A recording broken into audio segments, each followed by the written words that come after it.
How's it going, everyone? Connie with Caliber Whips, and today in this video we're going to be going over part 2 on how to build a nylon bullwhip.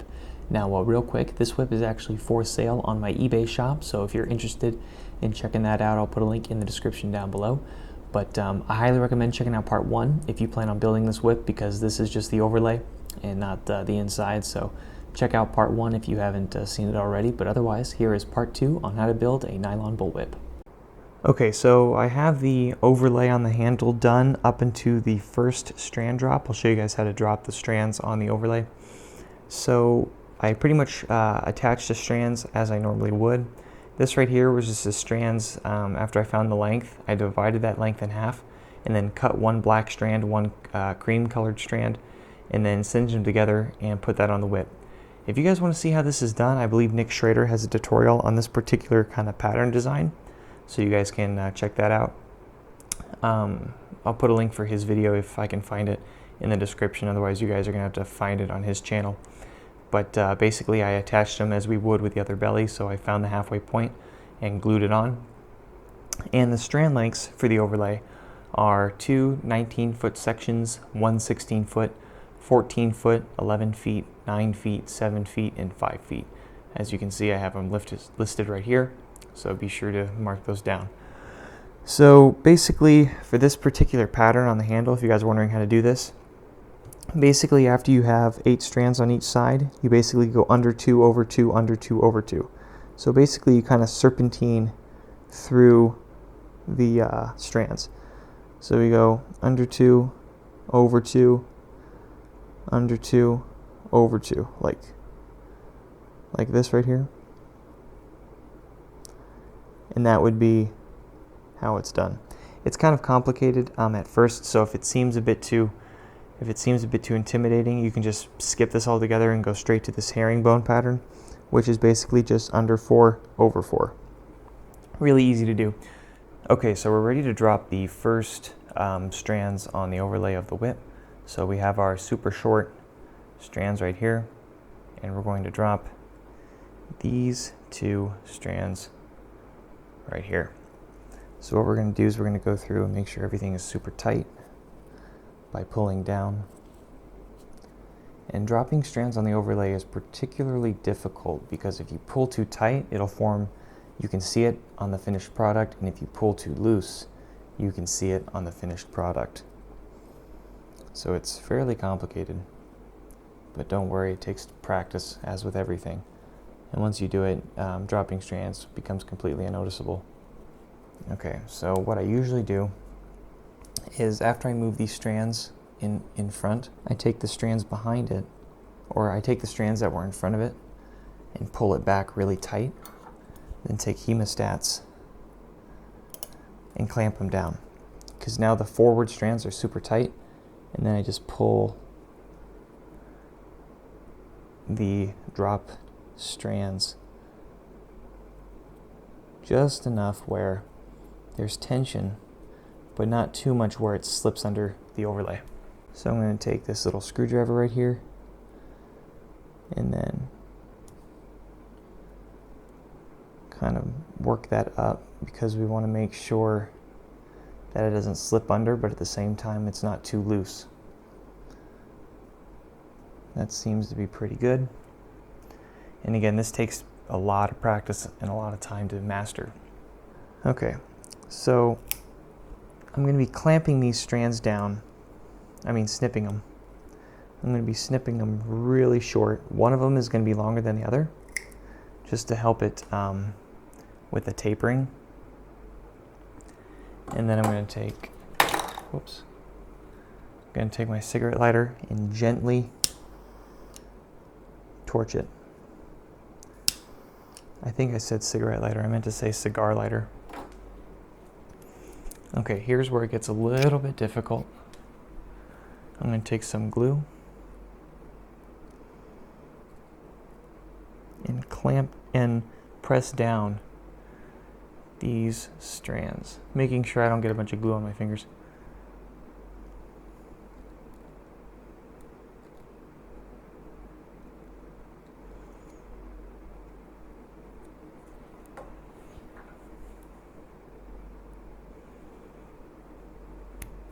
There we go. I'm just going to hold that down for a second. Okay, and once we have the strands dried up, I'm going to take my cigar lighter once again, and I'm going to burn the very tips and then press that molten nylon into the actual whip. This helps to secure it in place just a little bit more. And this is what I do. This is completely optional, but again, all of my techniques are optional. This is just what I've done after years of whip making. Now I'm going to keep on plaiting, and I'll show you guys what it looks like after the strands are dropped, because you can see kind of a little wrinkle from the other strands, and I'll show you how, at least what I do to fix that. Okay, so you guys can see right around here was where we dropped the strands of the whip. I'm going to show you guys what I do. So you can't really tell that any strands were dropped, but I can kind of see a little wrinkle. So what I do is I take a small flathead screwdriver. This is one of my favorite tools in whip making because it's very helpful in manipulating strands. You don't want to get something like a scratch-awl, because the scratch-awl punches through the nylon threads or strands and actually separates the woven nylon threads. So I don't like using a scratch-awl for manipulating strands. I use this. So just thought I'd explain that if you're making whips, I would recommend getting this tool if you don't have one, or just pick one out of your toolbox if you have a bunch lying around. So what I'll do is I'll take my screwdriver and slip it underneath the strands and kind of manipulate it, because that's the best way to kind of get paracord strands to do what you want them to do. There we go. And already, I don't know if you guys can already tell, but I can already tell that it looks a million times better, and you can't even tell a strand was dropped. Let me show you what I'm talking about. So maybe if you're a professional whip maker, you'll definitely be able to tell, but these two strands were dropped. But you can't really tell now, can you? I can only tell because this little strand right here, the one that wasn't dropped, is kind of wrinkled over in front, because this strand right here goes under it. So there you guys go. And now what I'm going to do is I'm going to keep on plaiting until I get to the 35-inch mark on the whip. So from where this ends, so from where this starts, I mean, I'm going to get to that part on the whip. So I'll see you guys when I get there. Alright, so I've plaited up to the 35-inch mark. As you guys can see down there, that little piece of red tape is where the handle ends and the whip begins. That second piece of tape is the first foot mark, and that third piece of tape is the second foot mark. So right there is 1 feet, 2 feet, and then this is just under 3 feet. If I take my tape measure right here and measure it up to that, we get to 11 inches. So for the remainder of this video, I'm not going to keep showing you guys this sheet. I want you guys to take a moment and copy it down, because I will reference it over and over again, but I'm not going to keep showing it on the screen. So be sure to copy that down, because I will keep referencing it throughout the remainder of this video. Okay, so we have the 8 plait right here, and if you notice on the sheet where it says strands, it says 4 to 3. So from where we bound that end of the belly to where the 4 strands are, from there, in between 35 inches was where we cut one of the strands. So now we only have 3 left. But in order to drop strands, at least in this case, we're actually going to replace them. And I'll show you what that looks like. So we're going to go from 8 plait to 6 plait, meaning we're dropping 2 strands at almost the exact same time. So what I'm going to do is take the shortest strand, which is this one right here. I'm going to pull that under like that, and then go over here and then cut one of the core strands in its place. What I'm going to do now is then go under here, wonder if you guys can see that little strand peeking out right there. I'm going to take a cigar lighter here and gently torch it to keep it from fraying. Okay, now we're going to find the other short strand. It's this one right here, but we can't pull it straight down because there's no strands to brace it. So we're going to plait just a little bit more. We're still going to go under 2/1 for this. And we're going to plait just a little bit, a couple more strands, and then we'll be good. Okay, this is our strand. We're going to lift all these other ones up, find the one that we just dropped, making sure we don't cut that one, and then we're going to go under here and cut another core strand. There's our there's our cut strand. We're going to make sure it doesn't fray by gently torching it. And now what we're going to do for the other side, instead of following the normal strands that we've been doing this whole time, where instead of going under 2/1, we're actually going to double up and go under 1/2. Because I find when doing a 6-plait, when you go opposites like that, so for this side we're going under 2/1, and then the opposite side we're going under 1/2, I find that to be a lot easier to work with when it comes to 6-plait. So that's my little tidbit for you guys on the 6-plait, because I find that to be much easier to work with. Now that we have more strands plaited, I'm going to take the core strands that we just dropped and gently tug them to tighten up on the strands that we just dropped. So watch this little guy right there. Just like that. You guys see that? Don't pull it super tight where it sucks under the overlay. Just pull it tight enough where it kind of matches the tension of the other strands in the whip. Now what we're going to do is plait just literally like an inch more, and then grab another piece of tape. The purpose of this is to mark our 3-foot section. So this right there marks 3 feet on the whip. Now we're going to drop the 6-plait. We're going to go from 6-plait to 5-plait at the 39-inch mark. So basically 3 inches from now. But if you guys notice on the strands section, it says 3 to 2, meaning we're going to have to drop a core strand halfway through. So at the 2-inch mark, we're going to find a strand. This one down here, this strand is a core strand from the beginning. It wasn't one that was recently dropped. So we're just going to do that right there.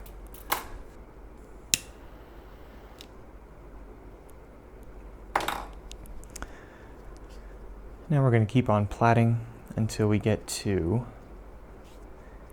the 5-plait mark, which is 39 inches.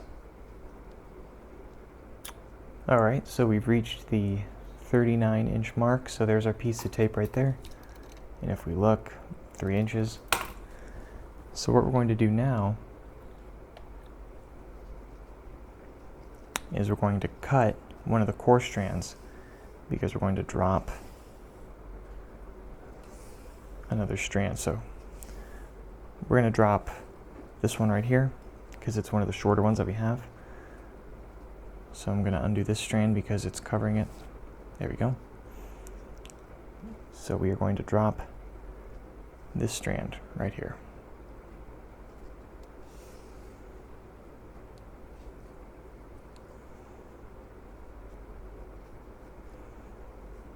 So what we're going to do here is cut that strand down below.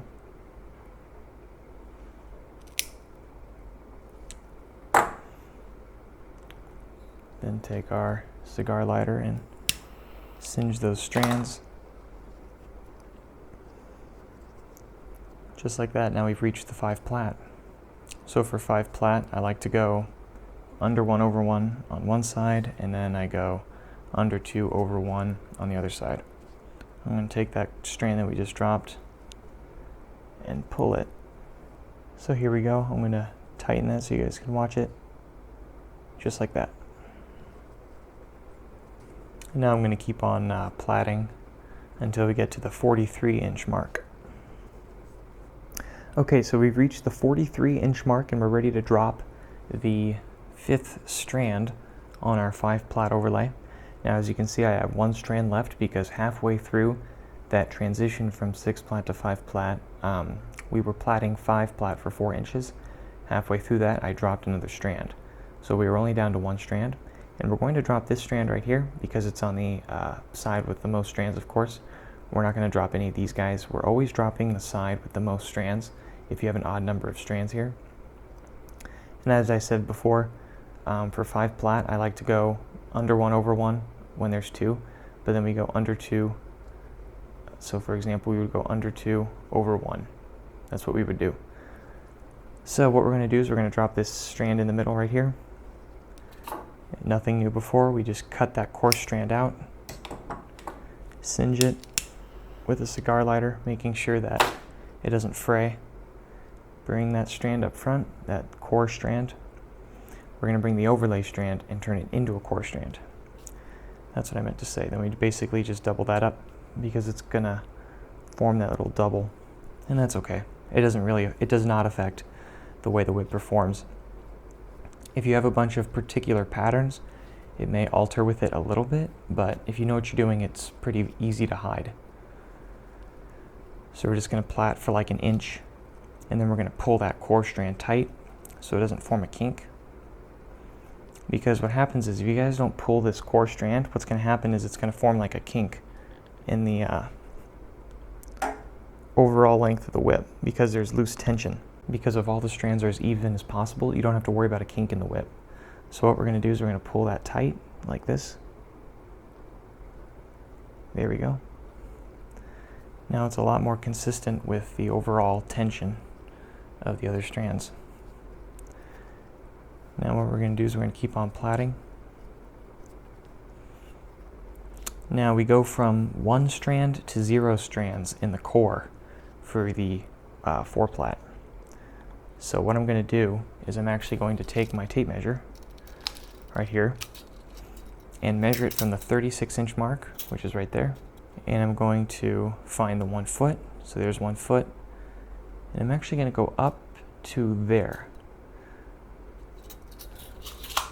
So at the 10-inch mark, past the 36-inch, so basically 46 inches. At the 46-inch mark, we cut that strand. And then we're going to have 2 inches of empty core. Okay, so obviously we've reached the end of that core, but we're going to keep on plaiting past it. And when you plait past the core, what you're going to want to really do is pull very tight on the strands. Okay, so what we're going to do now is implement a tapered twist. And Nick Schrader has a video on the tapered twist, but I'm going to do a real brief overview of it right now. And real quick, before I jump into that, I'm going to tell you guys real quick, when you guys are doing the 4-plait with no core, make sure you braid it really, really tight, because what's going to happen is if it's really loose, it's going to collapse, and if there's a core strand in there, the core strand is going to pop right out of that overlay, and you do not want that. So what we're going to do is, when I make a tapered twist, I try to make all the sides one color. So for example, 2 black is going on one side and then 1 white is going on the other, because the tapered twist is going to be 3-plait. So we're dropping this strand by just throwing them to the side, and we're going to be twisting clockwise. So make sure you twist both sides clockwise and then move the strands counterclockwise, like that. So we twist clockwise on both sides, and then we twist the 2 strands counterclockwise. So that's what I like to do. You guys can already see the tapered twist starting to take shape, and we're going to continue that for 6 inches. And I'll show you guys what to do to go from 3-plait to 2-plait on the tapered twist. Okay, so we're ready to drop the 3rd strand, and by doing this, what we're literally going to do is boop, abandon it. and we're going to start twisting clockwise on each side, just as before. Nothing's changed. Now, one thing I want to tell you guys, when you go to twist, make sure they roll in such a way where they kind of link up over each other. You kind of see where I'm going with this? So, where it kind of looks like a nice even tube. You guys see what I'm talking about? If you guys can achieve this look, that will make the best tapered twist. Sometimes they'll look like that. You'll get like these bizarre kinks in it where it doesn't want to roll. Try to flatten it out and roll it again where it wants to kind of spring up like that. That's, you know, in my opinion, the best way to make a tapered twist, especially when it's just two strands. So, as you guys can see here, this cream colored strand really did a good job with that. And we're going to pull tight, go over, pull across, go over, pull across, go over, pull across, go over, pull across, and just keep on doing this little thing, right, this little number right here over and over again. And as you guys can see, it makes the best tapered twist, nice and even. So ensuring that each side springs up or makes like a perfect little spring is the best way to get the finest looking tapered twist. And then I'll show you guys what to do after we're done. Okay, so we reached the point where we're going to make the fall hitch, but first I want to tell you guys what to do with these strands that we just abandoned. So the thing that you do with these strands is you literally just cut it and singe it. So cut it and leave enough, I would say about like 1 or 2 millimeters, and then you take your cigar lighter and torch it, just like that. Now you may wonder if that will ever come loose, and the answer is no, it will not, especially if you leave enough cord to kind of goop over and make a puddle. And basically what that means is, I'll try to do the second one really close up. Basically, since I left enough cord here,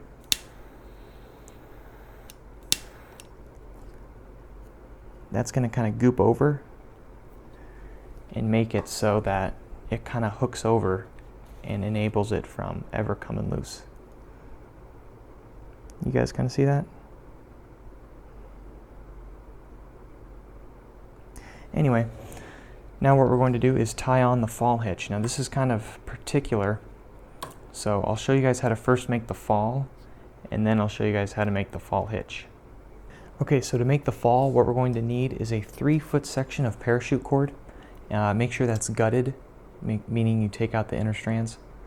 What we're going to do here is cut a very, very drastic angle, which is why it is very helpful to have a pair of wire cutters that kind of cut all the way through. You know, I don't know what type of brand this is or anything like that. I just went to the hardware store and found a pair of pliers that could cut all the way through. So anyway, what I'm going to do is gently singe the cord, because what we're going to do here is attach on a very thin lacing needle. Now I got this on eBay. I don't know if they still sell these on eBay, but this is the type of lacing needle you're going to need. It is a very thin lacing needle. I think it is designed for 275 cord, but if you cut the parachute cord thin enough, you actually are able to use it with this type of lacing needle. So what I'm going to do here is measure 1 foot, so 24 inches right there, 36, just like that. And I'm going to feed this into the 1 foot mark. Now, if you guys haven't done this before, I'd recommend cutting an extra 5 inches just to give yourself some extra room to work. So what we're going to do here is we're going to keep on pulling. Now this little noose, we're going to slip it under our whip, just to make that easier for us. Now what we're going to do is we're going to keep on feeding this through while simultaneously tightening up that little noose that we're making. Now what we're going to do though is also measure 1 foot, because we want it to be 1 foot of cord. Okay, so as you guys can see here, we got 1 foot right there from where the hole begins and where the lacing needle ends. Now is where we're going to take that and punch that through, just like that. And we're going to pull it tight. Now watch this. Now keep an eye on this little noose right here. We're going to pull that strand out, making sure it is very, very tight. And then what we're going to do is double this back over, just like that. So now we have that little tab hanging out. We're going to unscrew our lacing needle and leave this be. I'll show you guys what to do with this, because we're not going to keep it like this. We are going to fix this, but not quite yet. We're going to fix this after we tie that hitch. And then we have this extra piece of cord right there. To keep that from fraying, take our cigar lighter again and gently singe it.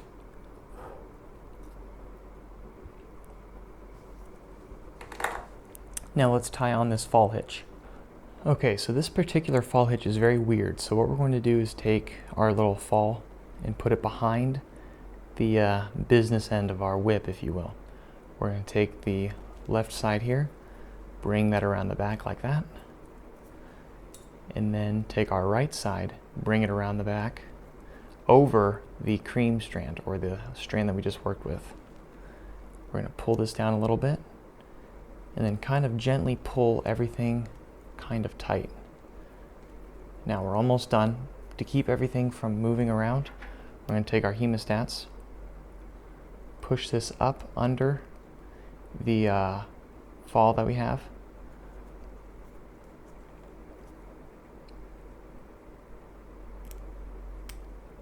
and then grab our strand and pull this through.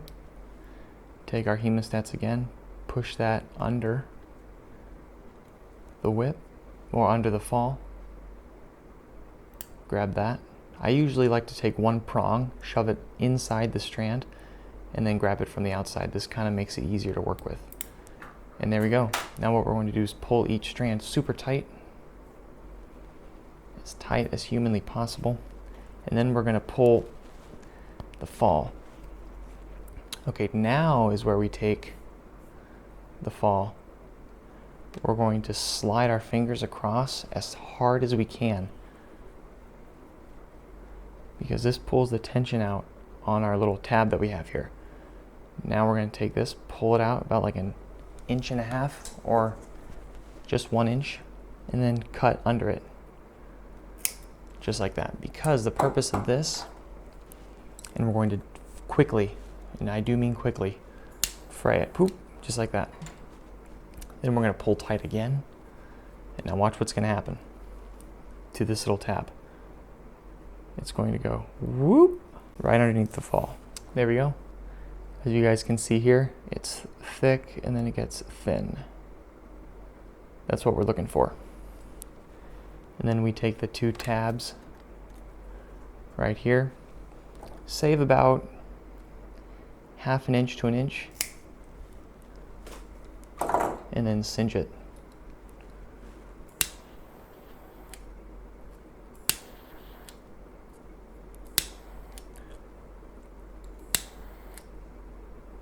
There you go. This fall hitch is now officially done, and we are ready to roll this whip.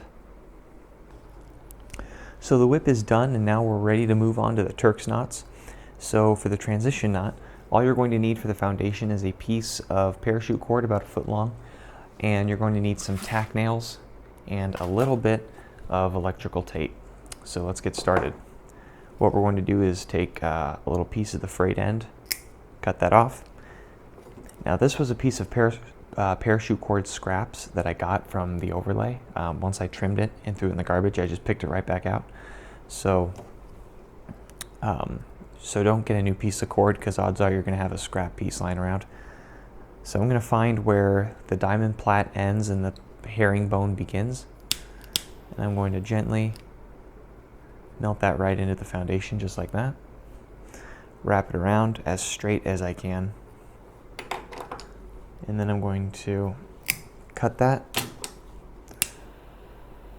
And then singe that right there. Then I'm going to take one more piece because it's going to be a little bit thicker. And then we're going to go around again.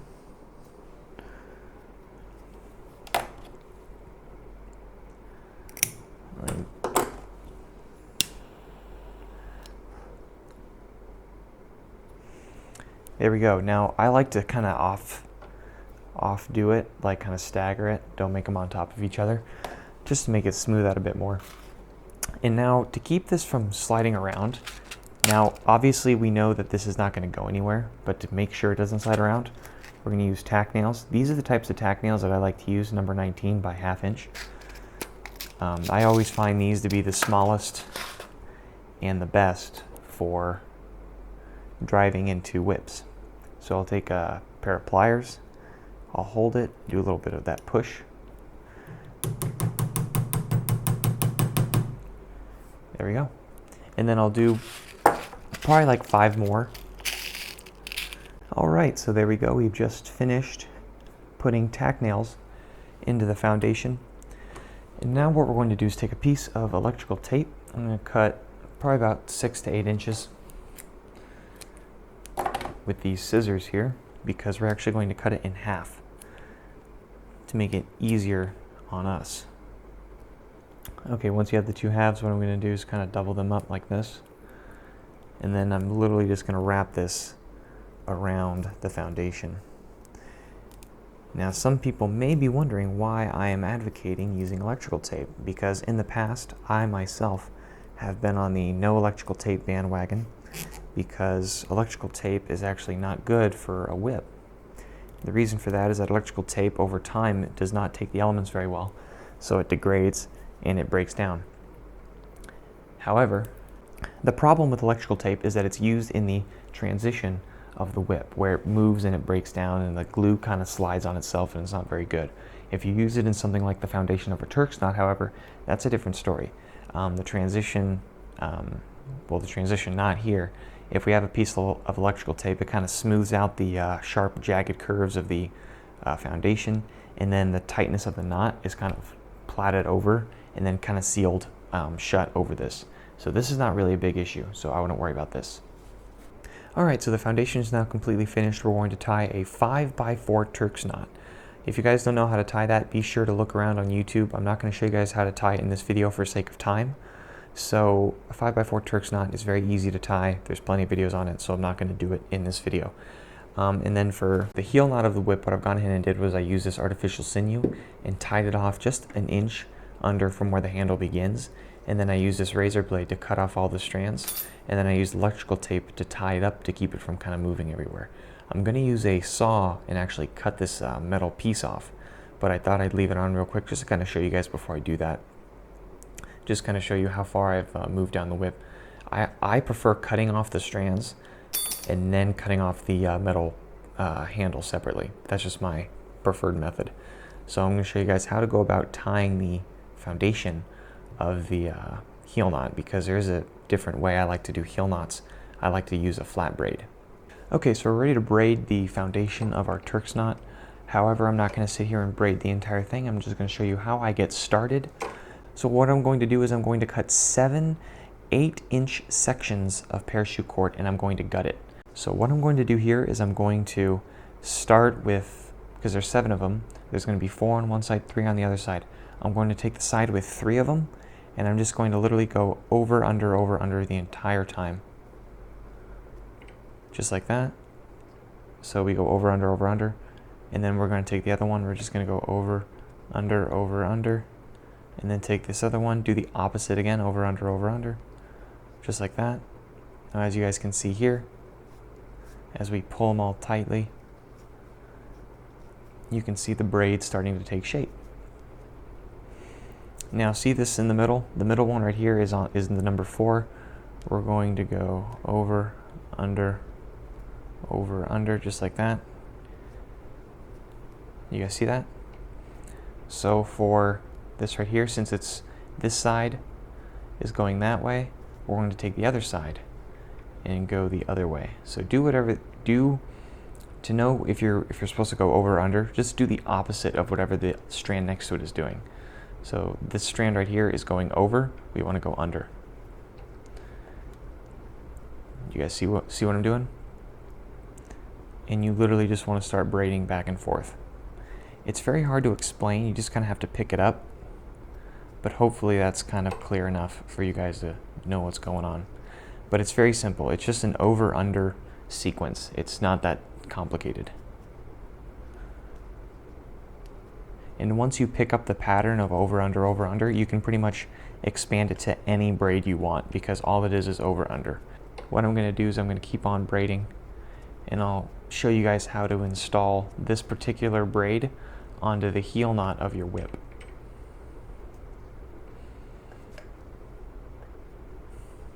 Okay, so now we are ready to make the heel knot foundation for our whip. I finished braiding the section that we're going to be using.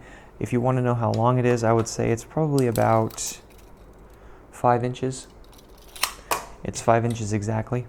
So what I'm going to do is I'm going to take my 5-inch section of braid and I'm going to put it like that. We're going to wrap it sideways like this. And obviously, if you haven't noticed, if you were wondering why we are even doing this, this braid is going to be our concho. So it's going to be peeking out of the heel of the Turkish knot. So if you guys don't know what that looks like, you'll know what it looks like later. So what I'm going to do is take some of my artificial sinew right here. I'm going to burn a little piece of it and put that right there. And we're going to bind it super tight around the braid. And now I'm going to use the hemostats and pull on both sides as tight as I can, making sure that this little concho thing doesn't go slipping around. And I'm going to go about up to here. This is plenty. And wrap this around. That should be good.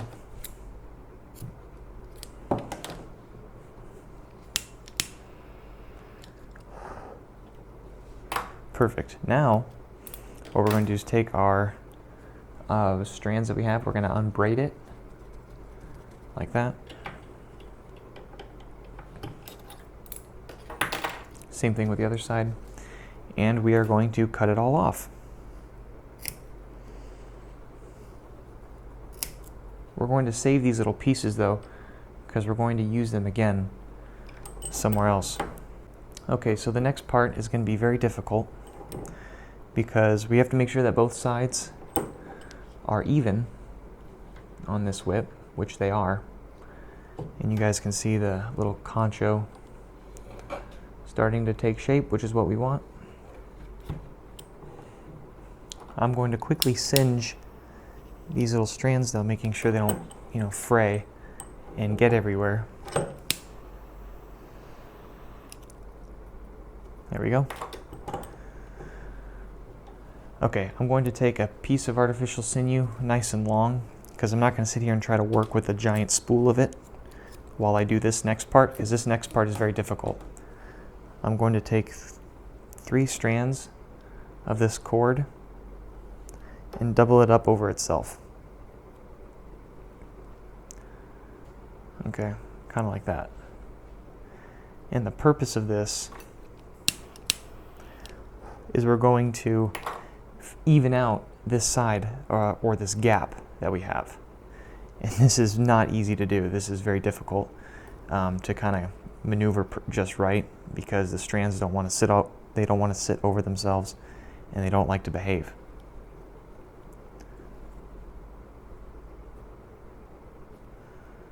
So there we go. That looks pretty good. What I'm going to do is do a little kind of a knot right here. Kind of keep this from undoing itself and literally undoing the work that we just did. Just like that. We're going to flip it over and find 3 more pieces, preferably longer pieces. If they're too short, they don't want to work. So there we go. Take these pieces right here, Fold them over. There we go, just like that. Okay, perfect. I'm gonna go around really quick and singe that, just like that. Okay, now I'm going to take my little cutters right here. There we go, so you guys can see it. And I'm literally going to start cutting the ends of them off.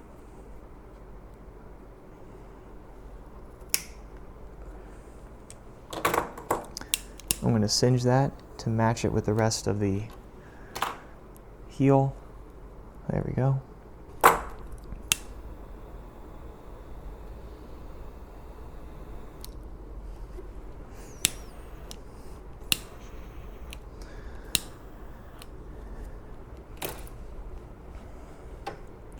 Okay, so there we go. We've finished the foundation part of it, at least. So that's what the purpose of these strands are. It helps to even out the roundness of it. Now you may notice there's a little bit of a dip, because what's going to happen is the Turkish knot is actually going to rest right on this melted part, and it's going to leave as much of this braid exposed as possible. So that's just why I like doing that. So all these little extra pieces that we don't need, just throw them away. Now what I'm going to do is grab a nice long section of parachute cord, about 2 feet long, because what we're going to do, we're going to gut this cord, but what we're going to do here is we're going to make more foundation for the whip, just to help to even it out just a little bit more. So I'm going to take a piece of cord here, start at the bottom, right there at the base, and wrap it around nice and tight. Okay, and then once we get to our end here, cut it and then singe it, just like that. So that looks pretty good, if I do say so myself. A nice good heel knot. But however, this will not stay put. We have to use our tack nails once again to make sure that the heel knot does not go anywhere after years of use. So we're going to take our tack nails and nail them in. Okay, now that we've finished nailing the tack nails into our foundation, what I'm going to do is take a piece of electrical tape. Actually, we're not going to take a piece, we're just going to wrap it around, because it's going to be more than just a little piece. But we're going to wrap this around nice and tight around our foundation to smooth everything out and kind of keep everything in place. Now, as I've said before, do not worry about the tape degrading, because even though it does degrade a little bit, even from the wax, we're not going to worry about it, because it's going to be kind of enclosed in the Turkish knot, just like a coffin, if you will. So there we go, this foundation is officially done. All we need to do is tie the knots onto it. The knot that I'm going to tie onto this particular whip is going to be the herringbone knot, and I have a video on how to tie that particular knot, so I'll put a link for that in the description down below, so be sure to check that out. Or you can put any other knot you want on this whip. It's pretty much up to you. You can look around on YouTube, see what kind of videos they have on Turkish knots. So herringbone knot on the heel, and then a 5x4 Turkish knot on the transition. So I'm going to tie these two knots, and once I'm done tying them, we're going to wax this whip. And in my opinion, waxing a whip is the most important part of the entire process. Okay, so the whip is done. We are ready to wax the whip here. So this wax right now is solid. I have to melt it. So what I'm going to do is I'm just going to set this whip in here, let them just kind of chill there for a little bit. And I'm going to, I have no idea how much propane I have left. Let's see.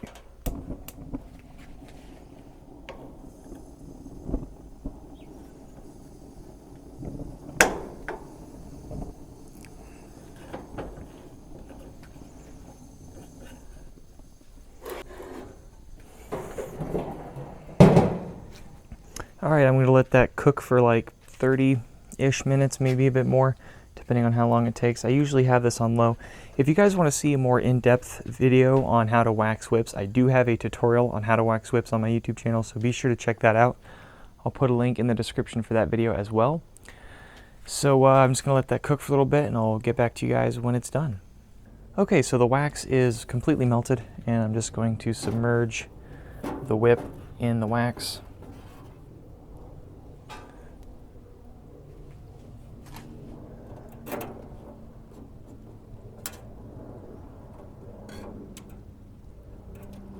Just going to make sure that all the bubbles are gone, and once the whip stops bubbling, I'm just going to take it out and then dry it off and let it cool, and the whip will be done. And I'll get back with you guys when that whole process is complete.